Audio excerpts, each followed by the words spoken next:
지난 시간 한국 힙합씬에서 얼마나 위험하며 많이 퍼져 있는가에 대한 내용을 한번 다뤄본 적이 있는데요. 오늘은 그 팬 중독을 이겨내고 당당하게 살아가고 있는 래퍼에 대한 이야기를 해보려고 합니다. 이름 사츠키, 본명 김은지, 2000년생으로 현재는 24살, 예명과는 다르게 대한민국 국적을 가진 여성 래퍼입니다. 그녀는 능숙한 일본어를 구사하며 일본과의 교류가 많았고 영향 또한 많이 받았다는 사실은 누가 봐도 랩네임이 사츠키라는 걸 보면 알 수 있습니다. 사츠키는 일본어로 음력 5월을 의미하는데 사실 음력 5월이랑은 아무 상관도 없다고 하네요. 한때 이러한 릴타치 등 핫한 고등 래퍼를 디스하여 어그로를 끌면서 관심을 받기도 했습니다. 한 매체에서는 19세 시절 팬 중독으로 고생했던 사츠키와의 인터뷰를 보도했었는데요. 펜은 주사약뿐만 아니라 패치 등 다양한 형태로 의사의 처방이 있으면 구입이 가능한 의약품으로 판매되고 있는 10대 사이에서 유행하는 맛류 중 하나입니다. 그녀는 지난 2019년 래퍼 A씨로부터 해당 약물을 해볼 것을 권유받았다고 합니다. 당시 A씨는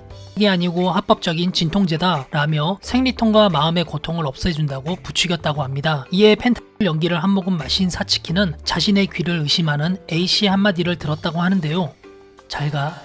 그는 심각한 중독 현상을 인지하고 있으면서도 이를 숨기고 사츠키를 약에 의존하도록 한 셈이죠. 2019년은 서울 지역의 힙합씬들과 주변인들 사이에서 펜타닐이 빠르게 유행한 시기였습니다. 사츠키는 래퍼 중에서 유명할수록 펜타닐을 안 한 사람을 찾기가 어려웠다라며 당시 래퍼들 사이에서 하나의 문화로 인식됐다라고 말했습니다. 한번 약에 취한 사츠키는 중독의 길을 걷기 시작했는데 끔찍한 수준의 금단 현상을 경험했다고 하죠. 중독 당시 펜타닐을 구하기 위해서 병원을 찾아가 아픈 척 연기를 했고 중독자들 사이에서는 어느 병원이 뚫린다고 소문이 나면 그곳을 찾아가 아프다고 꾀병을 부리며 펜타닐을 달라고 하면 필요한 만큼 그대로 다 줬다고 밝혔습니다. 식욕 저하는 물론이고 구토, 오한, 벌레가 기어다니는 느낌, 잇몸 시림, 변비, 발작 등을 겪어야만 했습니다. 그리고 가장 무서운 점의 하나는 주변인들에게까지 피해가 전이된다는 점입니다. 평소에 돈독했던 어머니에게 약 어디 있냐고 화를 내다가 욕설을 내뱉기도 했습니다. 함께 약물에 중독된 래퍼 남자친구와는 다툼 중 칼부림이 벌어지기도 했으며 실제 사츠키의 팔에는 흉기에 베인 듯한 흉터가 20곳가량 남아 있습니다. 이러한 고통이 지속되었지만 다시 약물을 찾는 자신에 대한 괴로움으로 인해 극단적인 선택까지 시도했다고 털어놨습니다. 펜타닐을 꾸준히 하게 된다면 2년 안에 죽는 약이라며 친구 중에는 한 달 만에 죽는 사람도 있었다고 밝혔는데요. 실제로 그녀의 주변에서는 펜타닐을 한 지인 중 9명이 사망에 이르렀습니다. 그녀는 나는 펜타닐을 한 1세대 래퍼인 셈인데 사실상 나 혼자 사회에 살아남았다 라며 나머지는 죽거나 교도소에 가 있다라고 전했습니다. 한 친구가 펜타닐을 하다가 얼굴이 노래지고 입술이 퍼렇게 변하면서 쓰러진 적이 있어서 119를 불렀고 다행히 깨어난 뒤에 오늘은 펜타닐을 하지 말라며 만류했지만 그 말을 듣지 않고 바로 펜타닐을 하고 사망한 경험이 있었다고도 합니다. 지난 2020년 세상을 떠들썩하게 한 마포구의 오피스텔 사건 역시 그녀의 지인들이 관련돼 있었습니다. 가해자와 피해자 모두 내가 아는 사람이고 다 내 공연에 왔었다. 펜타닐을 시작으로 다른 마약에까지 손을 대게 된 그녀는 대마,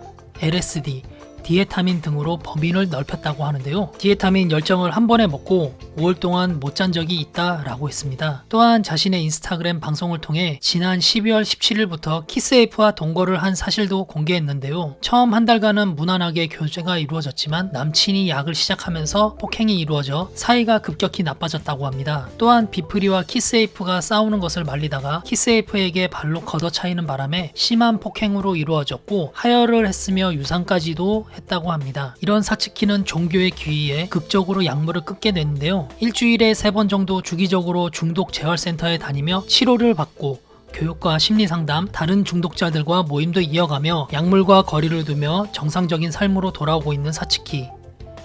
마약을 끊은 지 1년이 넘어가는 사츠키는 가족과 다시 친밀해져서 너무 좋다고 하며 절대로 마약했던 과거로 돌아가고 싶지 않다고 강조했습니다. 펜타닐의 금단 현상은 한마디로 밥도 못 먹고 잠도 못 자는 좀비가 되는 것인데 다시 펜타닐을 하면 거짓말처럼 괜찮아진다. 하지만 괜찮은 건 잠시, 곧 지옥 같은 고통이 찾아온다.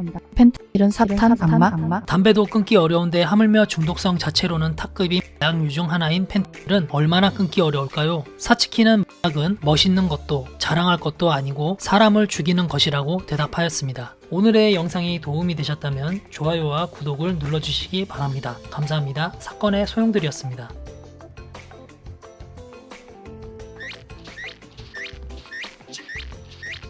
야이씨. 제발 한 번만 불러.